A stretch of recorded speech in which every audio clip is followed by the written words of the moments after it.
Hello दोस्तों, आप सभी का स्वागत है स्टडी विथ के प्रीतम सर के क्लासेस पे। तो जैसा कि है कि अगर हम आपको बताएं कि आज जो है हम लोग पॉलिटी का सेक्शन को हम लोग देखेंगे। तो देखिए, सबसे पहली बात यह है कि पॉलिटी में हम लोग देखेंगे। पॉलिटी में जो आगामी दरोगा का एग्ज़ाम है उसमें कुछ क्वेश्चन को हम देखेंगे। वन लाइनर क्वेश्चन है, उसमें ये समझने का प्रयास करेंगे कि पॉलिटी के अंतर्गत जो कौन कौन सा क्वेश्चन बनते हैं। तो फर्स्ट ऑफ ऑल इसी चीज़ को हम लोग देखेंगे। और दूसरी बात ये होती है कि लगभग आपको पॉलिटी सेक्शन से लगभग आपको 10 सवाल देखने, 10 से 15 सवाल के बीच रहेगा, आपको पॉलिटी क्वेश्चन से रहेगा। तो इसमें हम जो है संवैधानिक विकास से लेके यानी संविधान कैसे बना और वहाँ से लेके हम लोग सारा भाग 1, फिर भाग 2, भाग 3, भाग 4 तक, भाग 5, भाग 6 वगैरह तक भी क्या करेंगे, कंप्लीट करेंगे। ठीक है, तो उसी तरह हम लोग इस सेक्शन को अभी थोड़ा सा देखेंगे। ठीक है, चलिए अब देखिए, जैसा कि आप लोग को पता है कि कहानी स्टार्ट होती है, आप लोग को पता है कि संवैधानिक विकास से। ठीक है, संवैधानिक विकास। ठीक है, देखिए संवैधानिक विकास की अगर हम बात करें तो संवैधानिक विकास में हम लोग 1773 के रेगुलेटिंग एक्ट से स्टार्ट करते हैं। 1773 के रेगुलेटिंग एक्ट से लेके 1947 के जो भारत शासन अधिनियम है, इसके बीच जितने भी एक्ट आए, 1784 का चाहे पिट्स इंडिया एक्ट हो, 1781 का एक्ट ऑफ सेटलमेंट हो, फिर इसी तरह आगे भी एक्ट आते हैं। उन एक्ट में संविधान का क्या क्या प्रावधान आया था जिससे ब्रिटिश शासन ने अपना शासन जमाया, तो इन चीज़ों को हम क्या करेंगे, अध्ययन करेंगे। तो इसी तरह हम लोग देखते हैं एक एक एक्ट के बारे में। चलिए तो स्टार्ट करते हैं, थोड़ा सा आप लोग थोड़ा सा देखते रहिएगा। चलिए देखिए, कहता है पहला जो क्वेश्चन देखिए, कह रहा है, क्वेश्चन के थ्रू हम लोग देखेंगे। कह रहा है कि पिट्स इंडिया एक्ट 1784 के तहत पूर्व के देशों ने ब्रिटिश उपनिवेशिक के प्रशासन पर नियंत्रण तथा निरीक्षण का उत्तरदायित्व किस किस पर था? बोर्ड ऑफ कंट्रोल पे था। देखिए बोर्ड ऑफ कंट्रोल याद रखिएगा, बोर्ड ऑफ कंट्रोल एक होता था कोर्ट ऑफ कंट्रोल और एक होता था बोर्ड ऑफ कंट्रोल। तो थोड़ा सा इस सेक्शन को हम लोग पहले देख लेते हैं। तो थोड़ा सा पहले हम लोग देखते हैं बोर्ड ऑफ कंट्रोल से पहले। देखिए सबसे पहले देखिए, आज जो हम लोग देखेंगे सबसे पहले कौन सा एक्ट देखेंगे, 1773 का रेगुलेटिंग एक्ट के बारे में हम लोग देखेंगे। तो 1773 का रेगुलेटिंग एक्ट, उसके बाद हम लोग देखेंगे पिट्स इंडिया एक्ट। इससे बीच में हम लोग एक एक्ट पढ़ेंगे, एक्ट ऑफ सेटलमेंट, 1781 का यानी संशोधनात्मक एक्ट है, जो कि 1773 के एक्ट में जो कुछ कमियां रह गई थी उस एक्ट को पूरा करने के लिए 1781 में एक एक्ट लाया गया था जिसे हम कहते हैं एक्ट ऑफ सेटलमेंट।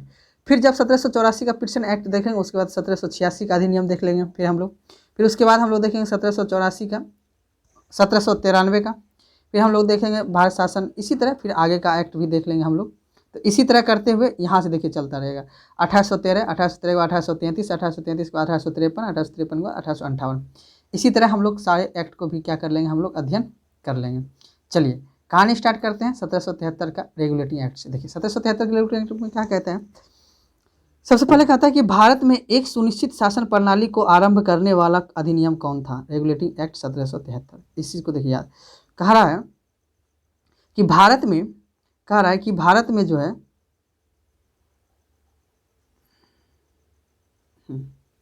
चलिए, कह रहा है भारत में एक सुनिश्चित शासन प्रणाली को आरंभ करने वाला एक्ट कौन सा था? Regulating act 1783। रेगुलेटिंग एक्ट किस वर्ष लागू हुआ था? तो 1784 में। याद रखिएगा, रेगुलेटिंग एक्ट जो है आया था 1773 में, लेकिन लागू कब हुआ था? 1784 के एक्ट में लागू हुआ था। और दूसरी बात, 1773 के रेगुलेटिंग एक्ट के तहत ही न्यायपालिका का भी जन्म हुआ था। इस चीज़ को भी याद रखना आपको, न्यायपालिका का जो जन्म हुआ था उसी के तहत, क्योंकि पहली बार 1773 के रेगुलेटिंग एक्ट के तहत कलकत्ता में क्या गया था कि सुप्रीम कोर्ट की स्थापना किया गया था। तो 1773 में रेगुलेटिंग एक्ट के तहत ही 1784 में इस यानी सुप्रीम कोर्ट का क्या किया गया था, स्थापना किया गया था। तो हम उसी तरह आगे हम लोग देखेंगे। ठीक है, चलिए तो कहा गया है रेगुलेटिंग एक्ट किस वर्ष पारित हुआ था? तो 1784 में हुआ था। चलिए आगे बढ़ते हैं हम लोग। फिर क्या कहता है आगे का देखिए क्या कह रहा है। आगे है कि बम्बई प्रेसिडेंसी के प्रशासन हेतु एक गवर्नर जनरल की नियुक्ति किस अधिनियम के तहत किया गया था? यानी बम्बई गवर्नर, देखिए 3 प्रेसिडेंसी हुआ करता था, ठीक है, उस समय था 3 प्रेसिडेंसी हुआ करता था, 3 प्रेसिडेंसी था। देखिए 3 प्रेसिडेंसी में क्या था, यहाँ पे भारत का नक्शा हो गया। एक तो था आपका बंगाल, एक था मद्रास और एक था बम्बई प्रेसिडेंसी। तो इन दोनों प्रेसिडेंसी का नियंत्रण करने के लिए कहाँ किया गया था? कोलकाता में किया गया था, यानी बंगाल में किया गया था। तो वही कह रहा है कि बंगाल प्रेसिडेंसी के प्रशासन हेतु एक गवर्नर जनरल का नियुक्ति किस अधिनियम के तहत किया गया था? तो 1773 के अधिनियम के तहत ही किया गया था। तो याद रखना है 1773 के अधिनियम के तहत ही ये प्रावधान किया गया था। चलिए अब देखिए अगला कह रहा है, अगला क्या कह रहा है, अगला कह रहा है क्वेश्चन कि अगला क्वेश्चन कह रहा है कि 1773 जो है 1773 के रेगुलेटिंग एक्ट के अंतर्गत किन अन्य प्रेसिडेंसी को बंगाल प्रेसिडेंसी के अधीन किया गया था? अभी जस्ट मैंने बताया था, एक था बम्बई प्रेसिडेंसी और एक था मद्रास प्रेसिडेंसी। यानी मद्रास प्रेसिडेंसी तथा बम्बई प्रेसिडेंसी को क्या किया गया था? बंगाल प्रेसिडेंसी के अधीन किया गया था। चलिए अगला क्वेश्चन क्या कह रहा है, अगला क्वेश्चन कह रहा है कि किस अधिनियम के द्वारा बंगाल के गवर्नर को बंगाल का गवर्नर जनरल बना दिया गया था? यानी बंगाल का जो गवर्नर था उसको बंगाल का गवर्नर जनरल बना दिया था इसी एक्ट के तहत। यानी 1773 के रेगुलेटिंग एक्ट के तहत ही बंगाल के गवर्नर को अब क्या बना दिया गया था? बंगाल के गवर्नर को क्या बना दिया गया था? बंगाल के गवर्नर जनरल बना दिया गया था। चलिए अगला क्वेश्चन देखते हैं, अगला क्वेश्चन क्या कह रहा है, अगला क्वेश्चन को ध्यान से देखिएगा। कह रहा है क्या रेगुलेटिंग एक्ट 1773 द्वारा गठित गवर्नर जनरल के परिषद की संख्या कितनी थी? 4। याद रखिएगा कि रेगुलेटिंग एक्ट के द्वारा जो गठित की गई थी गवर्नर जनरल की परिषद, उसमें संख्या कितनी थी? 4 सदस्य था। देखिए बंगाल का प्रथम गवर्नर जनरल किसे बनाया गया था? बैरन हेस्टिंग को बनाया गया था। ये सबको पता होगा कि बंगाल का गवर्नर जनरल किसे बनाया गया था? बैरन हेस्टिंग को बनाया गया था। अब देखिए किस अधिनियम जिसके अंतर्गत भारत में सर्वप्रथम सर्वोच्च न्यायालय का स्थापना किया गया था रेगुलेटिंग एक्ट के द्वारा? तो रेगुलेटिंग एक्ट के द्वारा पहली बार जो सर्वोच्च न्यायालय का स्थापना कहाँ किया गया था? कलकत्ता में किया गया था। किस वर्ष किया गया था? तो 1784 के एक्ट के तहत किया गया था। चलिए अगला सवाल देखते हैं, अगला सवाल क्या कह रहा है, देखिए अगला सवाल कह रहा है कि रेगुलेटिंग एक्ट 1773 के द्वारा सर्वप्रथम कहाँ पे सर्वोच्च न्यायालय का स्थापना किया गया था? तो अभी जस्ट मैंने बताया आपको, कोलकाता में किया गया था। क्या गया था? कोलकाता में किया गया था। चलिए देखिए अब देखिए अगला सवाल फिर आता है। अगला सवाल कह रहा है कि रेगुलेटिंग एक्ट 1773 द्वारा स्थापित सर्वोच्च न्यायालय में न्यायाधीशों की संख्या कितनी थी? 4। न्यायाधीशों की संख्या कितनी थी? 4। आपको पता है एलिजा एम्पे इसका न्यायाधीश था। चलिए एक मुख्य न्यायाधीश तथा 3 क्या था? ये अन्य न्यायाधीश था। चलिए अगला सवाल देखते हैं, अगला सवाल क्या कहता है कि रेगुलेटिंग एक्ट 1773 के द्वारा स्थापित सर्वोच्च न्यायालय की अधिकारिता क्षेत्र में विषय शामिल था। यानी जो सर्वोच्च न्यायालय था उसके आधारित क्षेत्र में कौन कौन विषय शामिल था? तो पहला सिविल मामला था, आपराधिक मामला भी था और सैन्य मामला भी था। ये तीनों देखिए इसी वजह से झगड़ा हो गया था, इसी क्षेत्राधिकार के वजह से अगला एक्ट आएगा 1781 का एक्ट ऑफ सेटलमेंट। तो याद रखिएगा कार्यपालिका और न्यायपालिका को अलग करने का प्रावधान किया गया था। तो यहाँ पे क्या है, जो सर्वोच्च न्यायालय का जो क्षेत्राधिकार है वो सिविल मामला भी है, आपराधिक मामला भी है और नौसेना मामला भी है। ये तीनों मामला को वो अभी देख रहे हैं। चलिए अगला सवाल क्या है, अगला सवाल क्या कहता है कि 1773 के रेगुलेटिंग एक्ट के द्वारा स्थापित सर्वोच्च न्यायालय के निर्णय के विरुद्ध अपील हो सकता था। कहाँ? प्रीवी काउंसिल में। यानी कहा जाता है कि अगर कोई सर्वोच्च न्यायालय है उसका निर्णय के विरुद्ध अगर आपको अपील करना है, अपील दायर करना है, तो प्रीवी काउंसिल के माध्यम से ही आप उसके अपील कर सकते हैं। जो सर्वोच्च न्यायालय द्वारा जो दिया गया निर्णय है उस निर्णय से अगर कोई जनता सहमत नहीं होती थी तो वो प्रीवी काउंसिल के माध्यम से वो क्या कर सकता था? अपील कर सकता था। ठीक है, चलिए वेरी गुड।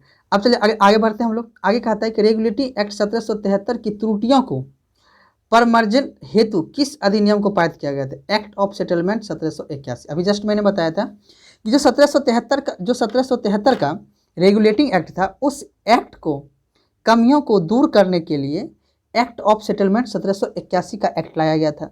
उसी एक्ट को दूर करने के लिए एक्ट का गठन किया गया था। चलिए फिर क्या कह रहा है, अगला सवाल देखिए क्या कह रहा है। अगला सवाल कह रहा है कि किस अधिनियम के द्वारा ईस्ट इंडिया कंपनी के मामले को देखने के लिए बोर्ड ऑफ डायरेक्टर की स्थापना किया गया था? तो 1773 के लिए 1773 किस अधिनियम के द्वारा ईस्ट इंडिया कंपनी को मामले को देखने के लिए बोर्ड ऑफ डायरेक्टर का गठन किया गया था? यानी आपको पता है कि बोर्ड ऑफ डायरेक्टर का गठन किया गया था। अब देखिए यहाँ पे थोड़ा सा मैं आपको अगर समझाने का थोड़ा प्रयास करूँ तो इस चीज़ को आपको देखना है आप लोगों को। चलिए देखिए अगला अब आपका टॉपिक आ जाएगा पिट्स इंडिया एक्ट। देखिए क्या कह रहा है पिट्स इंडिया एक्ट में। देखिए पिट्स इंडिया एक्ट को समझने से पहले आप इस चीज़ को समझिएगा। देखिए जो 1773 का रेगुलेटिंग एक्ट था, 1773 का जो रेगुलेटिंग एक्ट लाया गया था, उस एक्ट को लाने से पहले आपको कई सारे घटना हो गया था। क्या क्या घटना हो गया था आपको पता है? प्लासी का युद्ध 1757 में हो गया था। फिर 1764 में बक्सर का युद्ध हो गया था। फिर बंगाल में द्वैत शासन प्रणाली की स्थापना भी कर दिया गया था। आपको जब पता है कि जब बक्सर का युद्ध हार जाता है तब जाके बंगाल में लॉर्ड क्लाइव के द्वारा द्वंद्व शासन प्रणाली की स्थापना किया जाता है। अब आपको पता है कि इलाहाबाद की संधि और अलीनगर की संधि, ये दोनों संधि के माध्यम से द्वैत शासन प्रणाली की स्थापना कर दी जाती है। फिर 1773 के रेगुलेटिंग एक्ट आने की वजह से द्वैत शासन प्रणाली को हटा दिया जाता है। अब देखिए उसी तरह जब 1773 के रेगुलेटिंग एक्ट जब लाया गया था तो उस एक्ट में ही अब ये कहा गया था कि नहीं, अब जो है पूरा का पूरा नियंत्रण कौन करेगा? ब्रिटेन सरकार के द्वारा ही ईस्ट इंडिया कंपनी पे क्या किया जाएगा? नियंत्रण किया जाएगा। तो इसी चीज़ के वजह से कई सारे एक्ट का प्रावधान किया गया था। चलिए अब देखिए बात करते हैं हम लोग थोड़ा सा। अब देखिए बात क्या है। चलिए अब देखिए थोड़ा सा आप लोग को समझना पड़ेगा।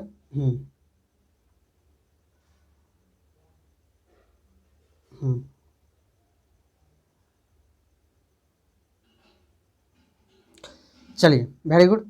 अब थोड़ा सा यहाँ पे आप लोगों को चलिए क्या कह रहा है क्वेश्चन में? क्वेश्चन क्या कह रहा है? कह रहा है अब पढ़ना हमें Pitt's India act. Pitt's India act देखिए, पिट्स इंडिया एक्ट को समझना है थोड़ा सा। पिट्स इंडिया एक्ट को समझना है थोड़ा सा। चलिए पिट्स इंडिया एक्ट को समझना है।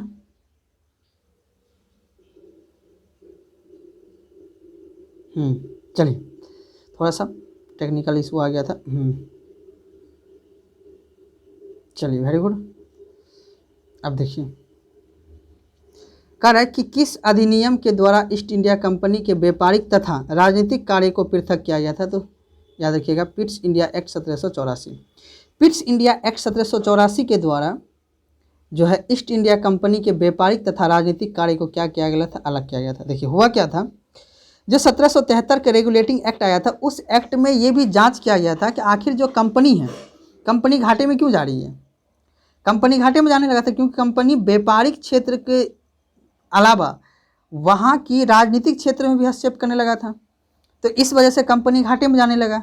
तो तब जाके 1784 का जो एक्ट आया, 1784 के एक्ट में ये प्रावधान किया गया कि जो ये एक्ट है, इस एक्ट में जो है अब जो है ब्रिटिश ईस्ट इंडिया कंपनी व्यापारिक तथा राजनीतिक कार्य को अलग अलग कार्य करेगी। यानी व्यापारिक कार्य को नहीं, व्यापारिक कार्य को ही सिर्फ ब्रिटिश ईस्ट इंडिया कंपनी देखेगी, राजनीतिक कार्य को वो नहीं हस्तक्षेप करेगी। तो ये प्रावधान किया गया था। चलिए अब देखते हैं अगला क्या कह रहा है। अगला कह रहा है कि पिट्स इंडिया एक्ट 1784 के अंतर्गत ईस्ट इंडिया कंपनी पर राजनीतिक नियंत्रण एवं निरीक्षण हेतु किस संस्था का स्थापना की गई थी? तो बोर्ड ऑफ कंट्रोल का किया था। किसका किया गया था? Board of control. तो याद रखिएगा पिट्स इंडिया 1784 के अंतर्गत राजनीतिक नियंत्रण के लिए पहली बार बोर्ड ऑफ कंट्रोल का क्या किया गया था? स्थापना किया गया था। तो इस चीज़ को याद रखना है कि बोर्ड ऑफ कंट्रोल का स्थापना जो है किसके द्वारा किया गया था?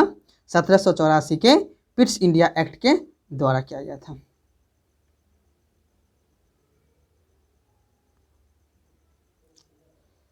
चलिए अगला देखते हैं। अगला क्या कह रहा है? अगला सवाल देखिए क्या कह रहा है। अगला कह रहा है कि पिट्स इंडिया एक्ट 1784 के तहत पूरब के देश में ब्रिटिश उपनिवेशों के प्रशासन के नियंत्रण एवं निरीक्षण के उत्तरदायी पर किया गया था। किसके लिए किया गया था?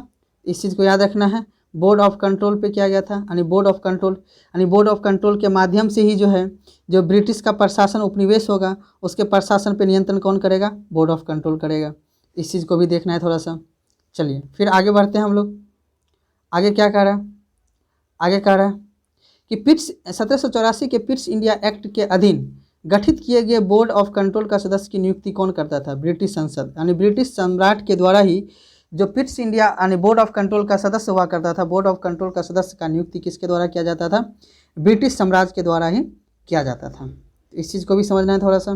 चलिए देखिए अगला क्वेश्चन क्या कर रहे हैं। अगला कर रहे हैं पिट्स इंडिया एक्ट 1784 के तहत कंपनी के व्यापारिक मामले के अधीक्षण की अनुमति किसके पास था? अधीक्षण का मतलब हो गया बोर्ड ऑफ डायरेक्टर के पास था। याद रखिएगा किसके पास था? बोर्ड ऑफ डायरेक्टर के पास था। यानी कहा जाता है कि व्यापारिक मामले का जो देखरेख करता था वो किसके पास अनुमति देने का था? बोर्ड ऑफ डायरेक्टर के पास था। तो चलिए इसी तरह ये हो गया। अब देखिए बात करते हैं अगला अधिनियम आएगा। अगला अधिनियम हम लोग के पास आएगा। चलिए देखिए अगला अधिनियम हम लोग देखेंगे। अगला अधिनियम क्या कह रहा है? तो अगला अधिनियम को देखना है हम लोग को। चलिए देखिए अगला अधिनियम क्या कह रहा है? गवर्नर जनरल कह रहा है कि गवर्नर जनरल जो है, गवर्नर जनरल का विशेष परिस्थितियों में अपनी परिषद के निर्णय के निरस्त करने अथवा लागू करने का अधिकार प्रदान किया गया था 1786 के अधिनियम में।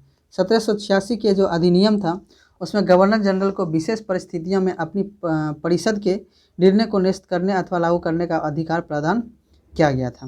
ये चीज़ को भी इम्पोर्टेंट है, इसको भी ध्यान में रखना है। चलिए आगे बढ़ते हैं। अगला क्या कह रहे हैं कि किस अधिनियम के द्वारा गवर्नर जनरल के प्रधान सेनापति का शक्ति का प्रदान किया गया था 1786 के अधिनियम के तहत? याद रखिएगा 1786 के अधिनियम के तहत ही जो है कि गवर्नर जनरल को प्रधान सेनापति की शक्ति प्रदान की गई थी। चलिए अब आगे बढ़ते हैं हम लोग। आगे के लिए हम लोग देखते हैं अगला एक्ट देखते हैं। अगला एक्ट क्या कह रहा है? चलिए अगला एक्ट क्या कह रहा है? थोड़ा सा इसको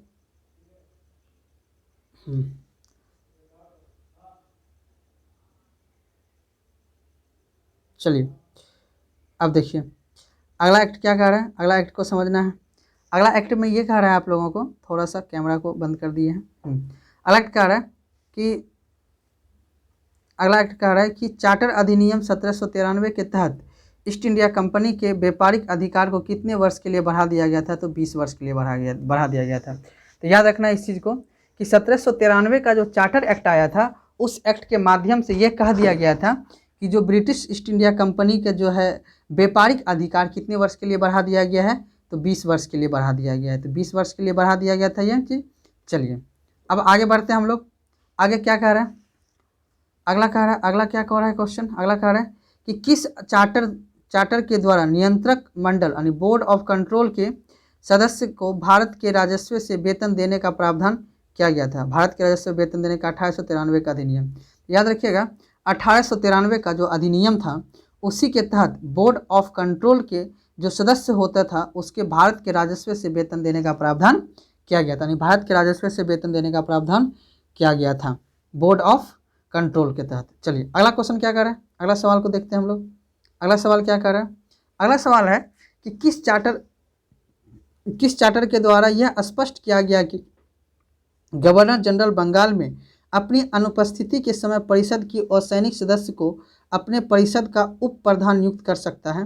तो इसी एक्ट 1793 का एक्ट यानी चार्टर एक्ट के तहत कहा गया था। यानी किस चार्टर के द्वारा स्पष्ट किया गया कि गवर्नर जनरल बंगाल में अपनी अनुपस्थिति के समय, जब बंगाल के गवर्नर जनरल उपस्थित ना हो तो उस समय के परिषद यानी असैनिक सदस्य को अपने परिषद का उप प्रधान नियुक्त कर सकता है। चलिए आगे बढ़ते हैं हम लोग। अगला कह रहा है किस अधिनियम के द्वारा बिना लाइसेंस के शराब की बिक्री पर रोक लगाया गया था? 1793 का चार्टर एक्ट। याद रखना है 1793 का चार्टर एक्ट के माध्यम से ये प्रावधान किया गया था बिना लाइसेंस के शराब पर बिक्री पर रोक लगा दी गई थी। चलिए अब बात करते हैं अगला टॉपिक आता है हम लोग का 1793 के बाद आता है। अब देखिए कितने वर्ष के बाद के लिए बढ़ा दिया था? 20 वर्ष के लिए बढ़ा दिया गया था। तो 20 वर्ष के लिए इस चीज़ को बढ़ा दिया गया था। चलिए फिर आगे बढ़ते हैं हम लोग, आगे के लिए बढ़ते हैं। आगे क्या कह रहा है? चार्टर एक्ट 1813 का चार्टर एक्ट। 1813 का चार्टर एक्ट क्या कहता है इसके बारे में समझते हैं। चलिए देखिए 1813 का चार्टर एक्ट कहता है किस चार्टर द्वारा सभी अंग्रेजी व्यापारी को भारत के साथ व्यापार छूट प्रदान करने का उल्लंघन किया गया था 1813 के चार्टर एक्ट। यानी कह रहा है सभी अंग्रेजी व्यापारियों को भारत के साथ व्यापार छूट प्रदान करने का उपबंध किया गया था तो 1800 चार्टर के एक्ट के तहत। भारत में ईसाई धर्म का प्रचार की अनुमति प्रदान की गई थी इसी एक्ट के माध्यम से, 1813 के चार्टर एक्ट के तहत से ही किया गया था। याद रखना है 1800 चार्टर एक्ट के तहत भारत में ईसाई मिशनरियों का क्या हुआ था, आगमन हो गया था, या ईसाई धर्म का प्रचार प्रसार करने की अनुमति किस एक्ट के तहत दिया गया था, तो 1813 के एक्ट के तहत ही दिया गया था। अगला क्वेश्चन कह रहा है किस चार्टर के द्वारा भारत में शिक्षा पर ईस्ट इंडिया कंपनी को 1 लाख वार्षिक खर्च करने का प्रावधान किया गया था, तो इसी पे याद रखिएगा कि जो ब्रिटिश सरकार था भारत के शिक्षा पर ईस्ट इंडिया कंपनी को 1 लाख रुपये वार्षिक खर्च करने का प्रावधान किया गया था 1813 का चार्टर एक्ट के द्वारा ही किया गया था। चलिए अगला क्वेश्चन क्या कर रहा है अगला क्वेश्चन क्या कर रहा है कि किस अधिनियम के द्वारा ब्रिटिश संसद ने चाय और चीन के साथ व्यापार को छोड़ के ईस्ट इंडिया कंपनी के भारत के साथ व्यापारिक एकाधिकार समाप्त किया गया था 1813। याद रखिएगा यहाँ पे 2 सवाल है, कॉन्सेप्ट पे थोड़ा सा कहेगा कि चाय और चीन के साथ व्यापार को छोड़ के ईस्ट इंडिया कंपनी को भारत के साथ व्यापारिक एकाधिकार को समाप्त कर दिया गया था, वो 1813 के तहत। लेकिन 1833 के तहत संपूर्ण व्यापारिक एकाधिकार को समाप्त कर दिया गया था 1833 के एक्ट के तहत। 1813 में सिर्फ चाय और चीन के साथ व्यापार को छोड़ के बाकी भारत के साथ व्यापारिक एकाधिकार को क्या कर दिया गया था, तो समाप्त कर दिया गया था। चलिए आगे बढ़ते हैं, अगला सवाल क्या कह रहा है इस चीज़ को देखते हैं हम लोग।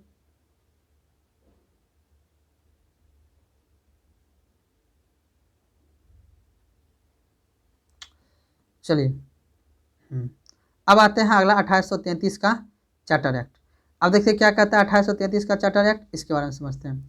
देखिए कह रहा है ईस्ट इंडिया कंपनी के सभी वाणिज्यिक एकाधिकार कब समाप्त किए गए थे, यानी 1833। अभी जस्ट मैंने बताया कि जो है ईस्ट इंडिया कंपनी के सभी व्यापारिक एकाधिकार को पूर्णतः समाप्त किया गया था, किसके तहत किया गया था, 1833 के चार्टर एक्ट के द्वारा किया गया था।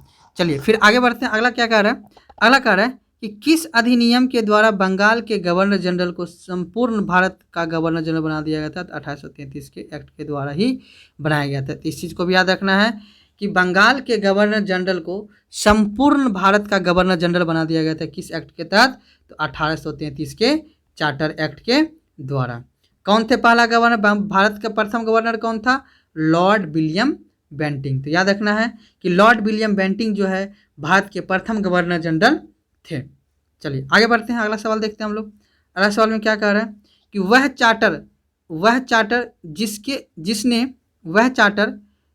चार्टर जिसने बम्बई तथा मद्रास के परिषदों के विधि निर्मात्री शक्ति समाप्त कर दिया था, 1833 का चार्टर एक्ट।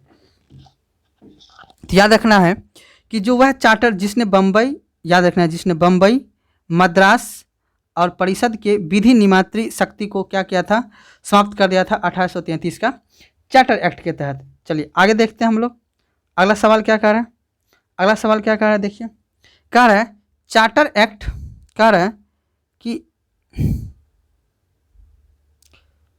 चार्टर एक्ट 1833 के किस धारा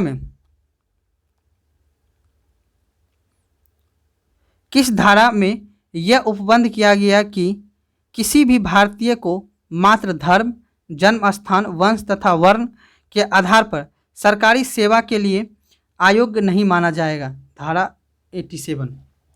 यानी चार्टर एक्ट 1833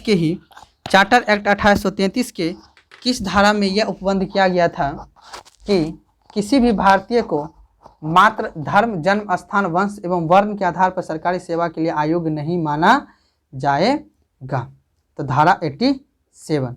चलिए आगे बढ़ते हैं, अगला सवाल क्या कह रहा है कि किस एक्ट के द्वारा यह सुनिश्चित किया गया कि भारतीय क्षेत्र का प्रशासन अब ब्रिटिश सम्राट के नाम से किया जाएगा, तो याद रखिएगा 1833 के द्वारा ही किया गया था। यानी यह सुनिश्चित किया गया क्या, भारतीय क्षेत्र का प्रशासन अब ब्रिटिश सम्राट के नाम से ही किया जाएगा, यानी जो ब्रिटिश सम्राट होगा उसके नाम से ही ये शासन चलाया जाएगा।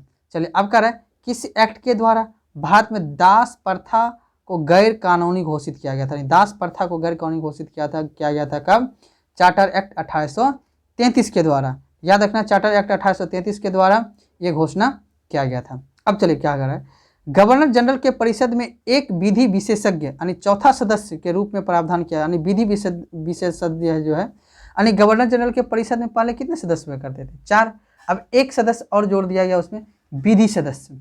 तो चौथा सदस्य कौन हो गया था, विधि सदस्य। कौन सा एक्ट के तहत ये जोड़ा गया, 1833 के एक्ट द्वारा।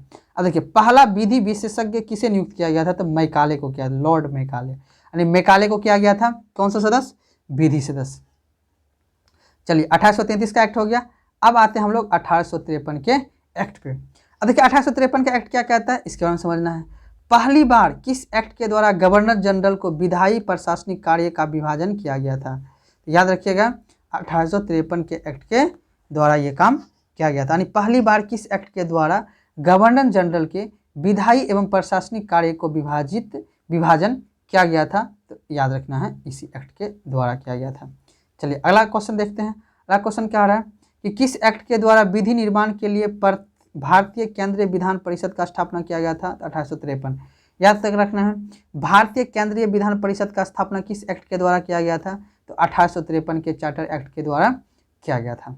चलिए अब कह रहा है कि किस राजलेख में बंगाल के प्रशासनिक कार्य हेतु एक नए लेफ्टिनेंट गवर्नर का नियुक्ति का प्रावधान किया गया था, तो 1853 का चार्टर एक्ट के द्वारा। यानी याद रखना प्रशासनिक कार्य के हेतु एक नए लेफ्टिनेंट गवर्नर को नियुक्ति का प्रावधान किया गया था 1853 का चार्टर एक्ट के द्वारा ही किया गया था। चलिए अब अगला क्वेश्चन देखते हैं हम लोग। अगला कह रहा है 1853 के चार्टर एक्ट के द्वारा सिविल सेवा के लिए प्रतियोगी परीक्षा का शुभ आरंभ हुआ तथा इसके लिए भारतीयों के लिए भी खोल दिया गया। इस संदर्भ में वर्ष 1854 में एक समिति की स्थापना की गई थी, कौन था, मैकाले समिति। तो सिविल सेवा यानी 1853 के चार्टर एक्ट के द्वारा सिविल सेवा के लिए प्रतियोगी परीक्षा का शुभारंभ किया गया था तथा इसके भारतीयों के लिए भी खोल दिया गया था। इस संदर्भ में 1854 में एक समिति का गठन किया गया था। उस समिति का नाम क्या था आपका, उस समिति का क्या नाम था, तो लॉर्ड मैकाले समिति था।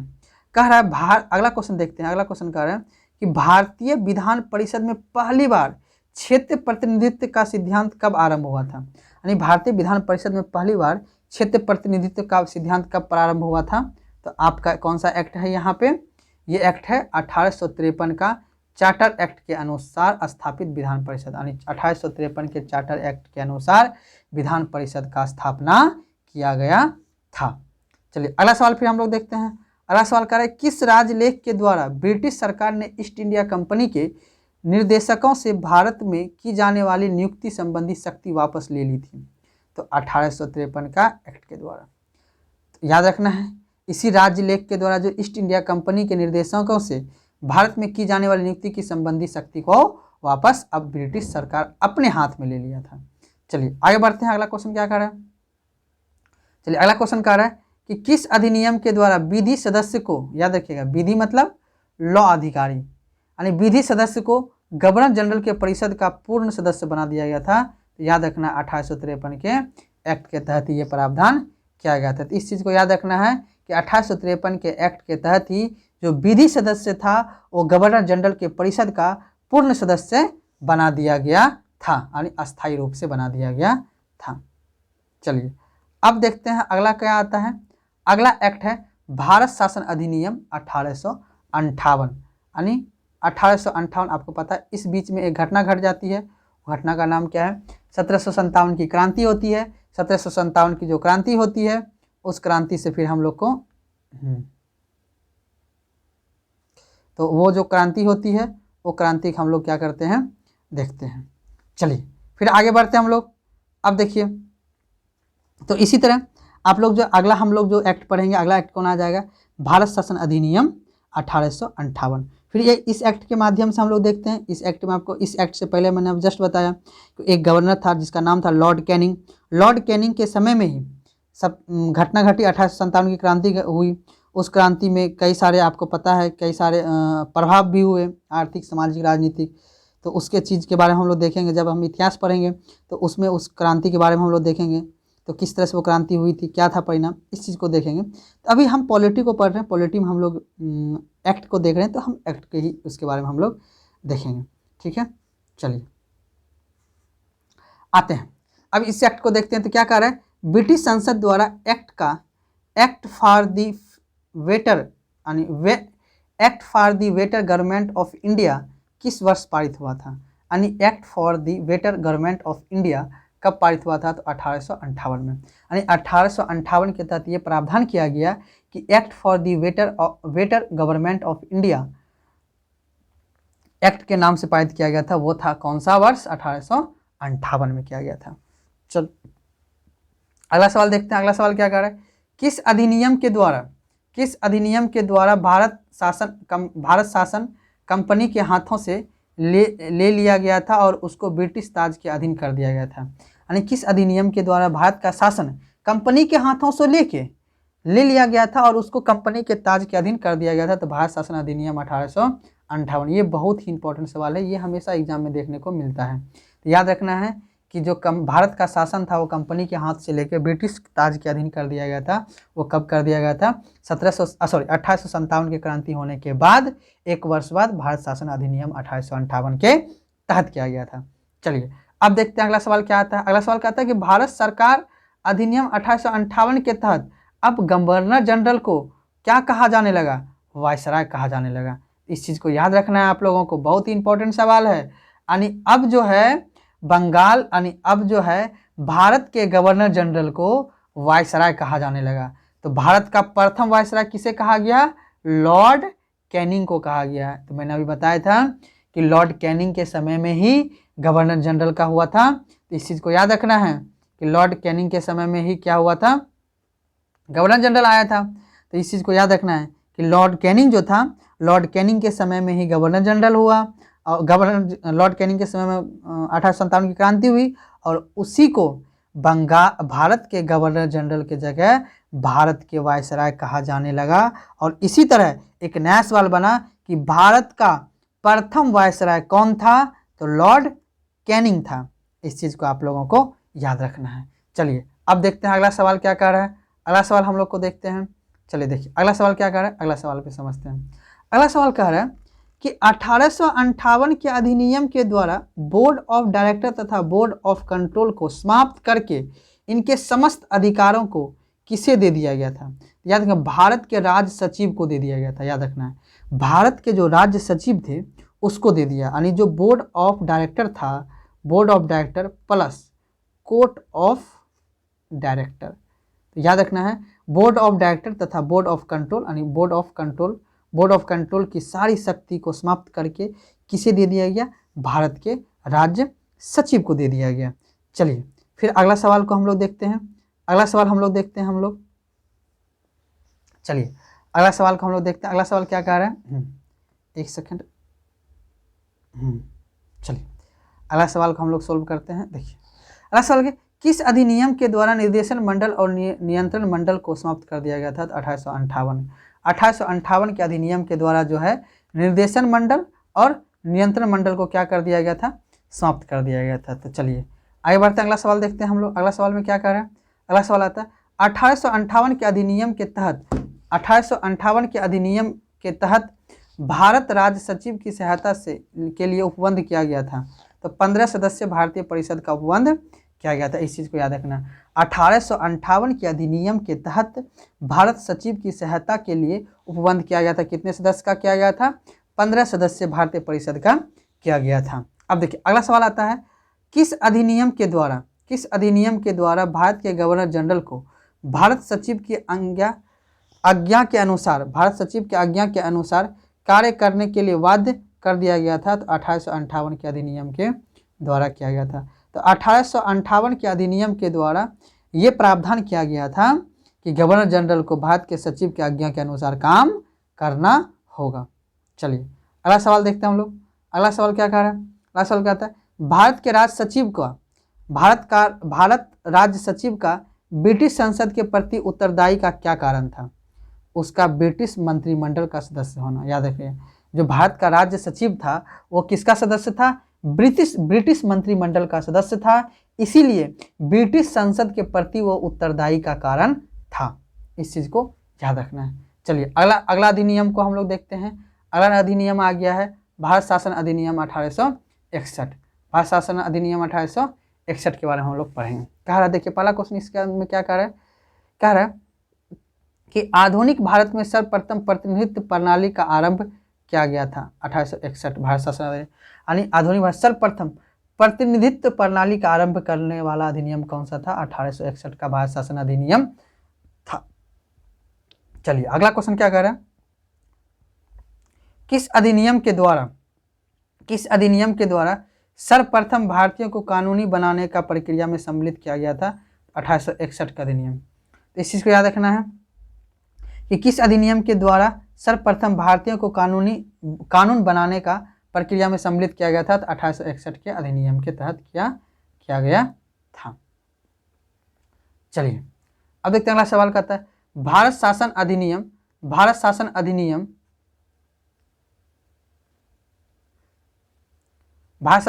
1861 के द्वारा आपातकाल में अध्यादेश जारी करने की शक्ति दे दी गई थी, किसको, वायसराय को दी गई थी। यानी जब अगर आपातकाल की स्थिति पैदा हो जाए तो उस समय अध्यादेश जारी करने की जो शक्ति दी गई थी वो किसे दी गई थी, 1861 के अधिनियम के तहत किसे दिया गया था, तो याद रखना है किसको दिया गया था, वायसराय को दिया गया था।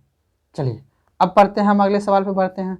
अगला सवाल क्या कह रहा है, किस अधिनियम के द्वारा मद्रास बम्बई की प्रेसिडेंसी को पुनः विधायकी शक्ति देकर विकेंद्रीकरण की प्रक्रिया की शुरुआत की गई थी, भारत शासन अधिनियम 1861 के तहत। याद रखना है भारत शासन अधिनियम 1861 के तहत बम्बई एवं मद्रास प्रेसिडेंसी को पुनः विधायी शक्ति देकर विकेंद्रीकरण की प्रक्रिया को शुरुआत की गई थी।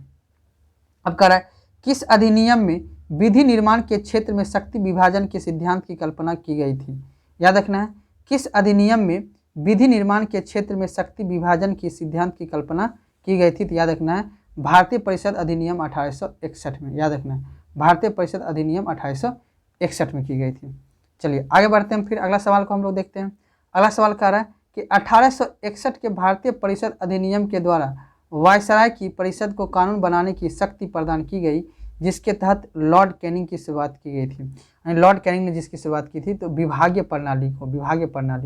तो 1861 की जो भारतीय परिषद अधिनियम द्वारा वायसराय की परिषद को कानून बनाने की जो शक्ति प्रदान की गई, वो किसके तहत की गई थी, लॉर्ड कैनिंग के द्वारा शुरुआत की गई थी, और किसके द्वारा, विभागीय प्रणाली की शुरुआत के द्वारा की गई थी। चलिए अब बढ़ते हैं आगे बढ़ते हैं हम लोग, अगला देखते हैं हम लोग, देखते हैं। चलिए आगे हम लोग देखते हैं।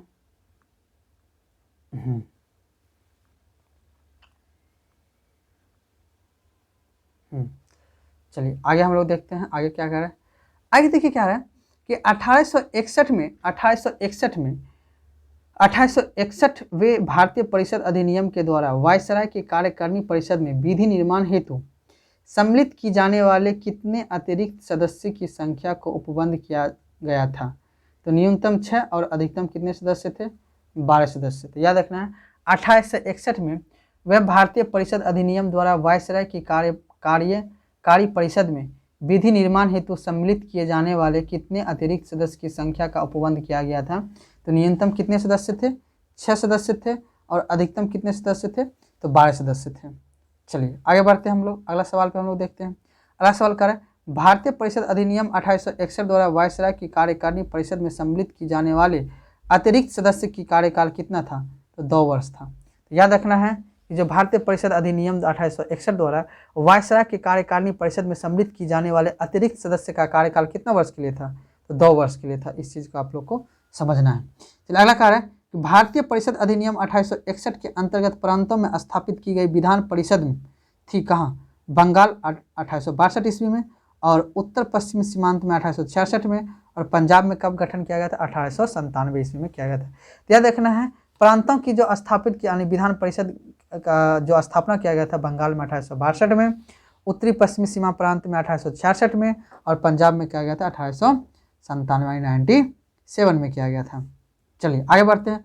वायसराय की कार्यकारिणी परिषद में विधि सदस्य को किस रूप में सम्मिलित किया गया था, तो 5वें सदस्य के रूप में। याद रखना है वायसराय के कार्यकारी परिषद में विधि सदस्य के रूप में सम्मिलित किया गया था, 5वें सदस्य के रूप में किया गया था। वायसराय को परिषद के कार्य संचालन हेतु नियमों तथा आदेशों के निर्माण का अधिकार किस अधिनियम के द्वारा दिया गया था? तो 1861 के भारत परिषद अधिनियम के द्वारा किया गया था। तो याद रखना है कि 1861 के भारतीय परिषद अधिनियम के द्वारा वायसराय को परिषद के कार्य संचालन के नियमों तथा आदेशों के निर्माण के अधिकार किस वर्ष दिया गया था? 1861 के भारतीय परिषद अधिनियम के द्वारा किया गया था। चलिए आगे बढ़ते हैं हम लोग। अगला सवाल कहता है कि वह अधिनियम जिसमें भविष्य की प्रतिनिधि सरकार का शुभ आरंभ प्रथम प्रयास था, यानी वह अधिनियम जिसमें भविष्य का प्रतिनिधि सरकार के शुभ आरंभ का प्रथम प्रयास था। तो भारतीय परिषद अधिनियम 1861, याद रखना है, भारतीय परिषद अधिनियम 1861 के तहत किया गया था। वायसराय को अपनी परिषद के सदस्य में कार्य विभाजन यानी पोर्टफोलियो या विभागों का बंटवारा का अधिकार दिया गया था भारत शासन अधिनियम 1861 के तहत। तो भारत शासन अधिनियम वायसराय की अपनी परिषद के सदस्य को कार्य विभाजन यानी पोर्टफोलियो का विभागों का बंटवारा का अधिकार दिया गया था 1861 के अधिनियम के तहत दिया गया था। चलिए आगे बढ़ते हम लोग। अगला कार्य 1861 के अधीन गठित वायसराय की कार्यकारिणी परिषद में प्रशासनिक सेवा के सदस्य की कितनी थी? तो 3 थी। तो याद रखना है कि जो 1861 का अधिनियम था वो जो वायसराय के लिए कार्यकारिणी परिषद जो प्रशासनिक सेवा था उसमें सदस्य की संख्या कितनी थी? तो 3 थी। अब कह रहा है किस अधिनियम ने मद्रास तथा बम्बई के प्रांत के विधानसभाओं को विधि निर्माण हेतु सशक्त किया गया था? तो इसी अधिनियम के तहत 1861 के अधिनियम के तहत ही यह प्रावधान किया गया था। ठीक है, चलिए आगे बढ़ते हैं। अगला अधिनियम है भारत शासन अधिनियम 1892। भारत शासन अधिनियम 1892 क्या कह रहा है कि केंद्रीय विधान परिषद सहित वायसराय के अतिरिक्त सदस्यों की मनोनयन का अधिकार किस अधिनियम के द्वारा दिया गया था? याद रखना, भारत शासन अधिनियम 1892 के तहत। यानी केंद्रीय विधान परिषद सहित वायसराय के अतिरिक्त सदस्य की मनोनयन यानी मनोनीत करने का जो अधिकार था उसमें जो है किस अधिनियम के तहत दिया गया था? तो इसी 1892 के भारत शासन अधिनियम के तहत यह प्रावधान दिया गया था। अब कह रहा है कि अगला क्वेश्चन कह रहा है कि केंद्रीय विधान परिषद में मनोनीत किए जाने वाले अतिरिक्त सदस्य की संख्या कितनी थी? अतिरिक्त सदस्य की संख्या कितनी थी? आप लोग को देखना है। अतिरिक्त संख्या कितनी थी? 16 थी। और न्यूनतम कितनी हो सकती थी? 10 हो सकती थी। तो याद रखिएगा कि केंद्रीय विधान परिषद में जो मनोनीत की जाने वाली की जो संख्या थी वो कितनी थी? अतिरिक्त अन्य सर्वाधिक मात्रा में कितनी होनी चाहिए? अधिकतम कितनी होनी चाहिए? 16 होनी चाहिए। और न्यूनतम कितनी होनी चाहिए? 10 सदस्य होनी चाहिए। अगला क्वेश्चन कह रहा है कि बम्बई तथा मद्रास के परिषदों में गवर्नर द्वारा नियुक्त की जाने वाले अतिरिक्त सदस्यों की संख्या निर्धारित की गई है। न्यूनतम 8 तथा अधिकतम कितनी है? 20 सदस्य होनी चाहिए। याद रखें, बम्बई तथा मद्रास के परिषदों में गवर्नर द्वारा नियुक्त की जाने वाले अतिरिक्त सदस्य की संख्या निर्धारित की गई थी। न्यूनतम 8 और अधिकतम कितनी होनी चाहिए? 20 सदस्य होनी चाहिए। चलिए, बंगाल प्रांत के परिषद गवर्नर द्वारा नियुक्त की जाने वाले अतिरिक्त संख्या कितनी थी? तो ये भी कितनी होनी चाहिए? 20 होनी चाहिए। केंद्रीय विधान परिषद में अतिरिक्त सदस्य निर्धारित कितना कार्यकाल है? जो अतिरिक्त निर्धारित जो सदस्य था उसका कार्यकाल कितना होना चाहिए था? तो 20 वर्ष उसका कार्यकाल होना चाहिए था। चलिए फिर आगे बढ़ते हैं हम लोग। चलिए अगला सवाल पे आते हैं हम लोग। चलिए अगला क्या कह रहा है? चलिए इस 1892 के बाद क्या आता है?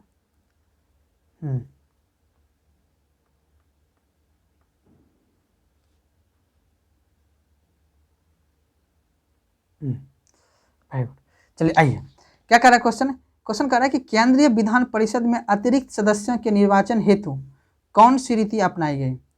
केंद्रीय विधान परिषद में अतिरिक्त सदस्य के निर्वाचन हेतु कौन सी? परोक्ष निर्वाचन। याद रखिएगा, परोक्ष निर्वाचन रीति के द्वारा जो है, परोक्ष मतलब डायरेक्ट इलेक्शन के माध्यम से ही जो केंद्रीय विधान परिषद के जो सदस्य थे, जो अतिरिक्त सदस्य, जो मनोनयन सदस्य, उसको परोक्ष निर्वाचन रीति के द्वारा ही लाया गया था। किस अधिनियम? अगला क्वेश्चन कह रहा है किस अधिनियम के द्वारा केंद्रीय तथा प्रांतीय दोनों विधान परिषदों के सदस्य को बजट पर बहस करने एवं प्रश्न पूछने का अधिकार दिया गया था? तो भारत शासन अधिनियम 1892 के माध्यम द्वारा ही। याद रखिएगा, केंद्रीय विधान परिषद तथा प्रांतीय के सदस्य को जो है बजट पर बहस एवं बजट पर प्रश्न पूछने का जो अधिकार प्रदान किया गया था वो कब किया गया था? तो 1892 का अधिनियम के तहत ही किया गया था। चलिए आगे बढ़ते हैं हम लोग। अगला सवाल देखते हैं हम लोग। अगला सवाल कर रहा है कि 1892 के अधिनियम के अंतर्गत नवीन विधि निर्माण के तहत प्रांतीय विधायिका सभा के लिए अनिवार्य था गवर्नर जनरल वायसराय के पूर्व स्वीकृति से। याद रखिएगा, 1892 के अधिनियम के अंतर्गत नवीन विधि निर्माण के तहत प्रांतीय व्यवस्थापिका सभा के लिए अनिवार्य था गवर्नर जनरल की पूर्व स्वीकृति होना अनिवार्य था। चलिए अगला सवाल देखते हैं हम लोग। अगला सवाल में क्या कह रहा है, आपातकाल या विशेष आवश्यकता की स्थिति में गवर्नर जनरल की व्यवस्थापिका सभा की मदद में प्रांतों के लिए विधि निर्माण का अधिकार देने वाला अधिनियम कौन सा था? 1892 का अधिनियम। याद रखिएगा, 1892 का अधिनियम ही के तहत ये प्रावधान किया गया था। चलिए अगला क्वेश्चन कह रहा है, 1892 के अधिनियम के अधीन प्रांतीय परिषद के अतिरिक्त सदस्य का चुनाव किया गया था। याद रखिएगा, विश्वविद्यालय, नगर पालिका, जिला परिषद, व्यापार संघ, जमींदारों की सिफारिश पर किया गया था। इस चीज़ को भी थोड़ा सा समझना है। चलिए आगे बढ़ते हैं हम लोग, अगला सवाल पे आते हैं हम लोग। अगला सवाल क्या कर रहे हैं कि 1892 के अधिनियम के तहत 1892 के अधिनियम के तहत केंद्रीय परिषद के गैर सरकारी सदस्य का निर्वाचन किस प्रकार होता है? याद रखिएगा, प्रांतीय परिषद के गैर सरकारी सदस्य के सिफारिश पर, गैर सरकारी सदस्य के सिफारिश पे होता है। चलिए अगला सवाल देखते हैं हम लोग। अगला सवाल में क्या कह रहे हैं, 1892 के अधिनियम के अधीन गठित होने वाले व्यवस्थापिका सभा यानी केंद्रीय एवं प्रांतीय के सदस्य किस प्रकार के प्रश्न नहीं पूछ सकते थे? तो पूरक प्रश्न तथा तर्कपूर्ण प्रश्न नहीं पूछ सकते थे। 1892 के अधिनियम के तहत गठित होने वाला व्यवस्थापिका सभा में केंद्र तथा प्रांतीय के सदस्य किस प्रकार के प्रश्न नहीं पूछ सकते थे? याद रखना है, क्या है प्रश्न में नहीं पूछ सकते थे, नहीं पूछ सकते हैं। तो पूरक प्रश्न नहीं पूछ सकते हैं और पूर्ण प्रश्न भी नहीं पूछ सकते हैं। चलिए अगला क्वेश्चन कह रहा है कि 1892 के अधिनियम के द्वारा स्थापित व्यवस्थापिका सभा की वास्तविक स्थिति यानी स्थापित वास्तविक स्थिति क्या था? पारदर्शी दात्री परिषद जैसी, ठीक है, पारदर्शी परिषदों जैसी थी, ठीक है। चलिए आगे बढ़ते हैं हम लोग। अगला क्वेश्चन क्या कर रहा है, अगला क्वेश्चन कह रहा है 1892 के अधिनियम की आलोचना करने वाले नरम दलीय नेता कौन थे? गोपाल कृष्ण गोखले। 1892 की जो आलोचना किया था वो कौन था? गोपाल कृष्ण गोखले थे। चलिए अगला देखिए, अगला क्वेश्चन क्या कर रहा है, 1892 के अधिनियम के द्वारा किए गए सुधार को पूर्ण लाभ उठाने की सलाह देने वाले राष्ट्रीय कांग्रेस के नेता कौन थे? सुरेंद्रनाथ बनर्जी थे। याद रखें, सुरेंद्रनाथ बनर्जी थे। 1892 के अधीन गठित होने वाले केंद्रीय परिषद के सदस्य बनने वाला प्रमुख नेता कौन थे? तो प्रमुख नेता केंद्र कौन से थे? तो गोपाल कृष्ण गोखले, रास बिहारी बोस और सुरेंद्रनाथ बनर्जी थे। याद रखना, इन तीनों नेता ही थे, क्या थे? इसके केंद्रीय परिषद के बनने वाले नेता थे। चलिए अब देखिए अगला क्या कह रहा है, अगला देखिए कह रहा है कि 1919 के भारत परिषद अधिनियम के अन्य किस नाम से जाना जाता है? तो याद रखिएगा, मार्ले मिंटो अधिनियम। देखिए ये एक्ट को जो है, अब देखिए ध्यान से थोड़ा समझिएगा मेरी बातों को, कि अभी जो है हम लोग जो है कितने एक्ट के बारे में हम लोग पढ़ लिए, तो इस चीज़ को समझिएगा थोड़ा यहाँ पे ध्यान से, कि जो अभी जो है हम लोग जो है